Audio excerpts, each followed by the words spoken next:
இனிய அன்னையார் ஸ்ரீ அரவிந்தரும் அவரும் இணைந்ததால் இந்த உலகம் இறைவாழ்வை நோக்கி படிப்படியாக முன்னேறுவதற்கான மகத்தான தருணம் வந்துள்ளதை குறிக்கிறார்.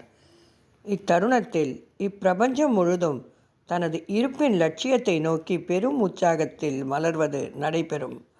பிரபஞ்சம் விரும்பும் வகையில் கிடைக்கக்கூடிய எங்கள் உதவியுடன் பிரபஞ்சத்தில் தொடர்ந்து முன்னேறும் சங்கல்பமும் இருக்கும் பொழுது எதைத்தான் சாதிக்க முடியாது என்று நம்பிக்கையூட்டும் சொற்களை கூறுகிறார்.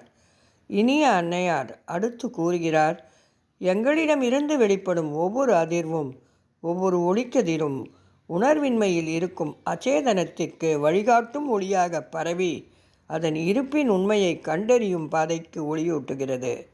ஸ்ரீ அரவிந்தரால் தான் நான் இப்பணியை நிறைவேற்ற முடிந்தது.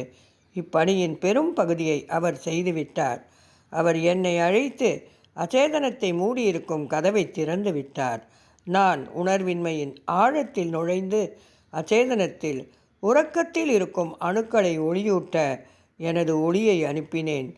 நான் ஒரு சிறு சக்தியை அங்கு வைத்து அவற்றை விழிக்கச் செய்ய முற்பட்டேன்.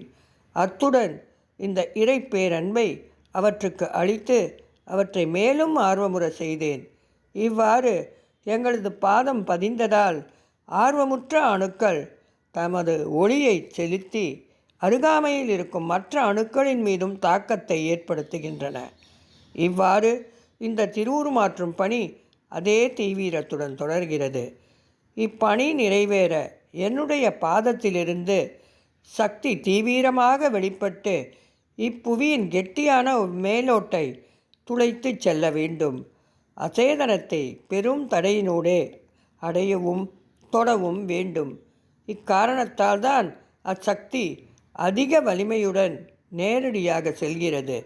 மாறாக நான் கைகளினால் ஆசீர்வாதம் செய்யும் பொழுது நான் இச்சக்தியின் ஓட்டத்தை கட்டுப்படுத்தி ஒவ்வொருவருக்கும் எவ்வளவு தேவையோ அதையே நான் ஆசீர்வாதத்தின் போது அளிக்கிறேன்.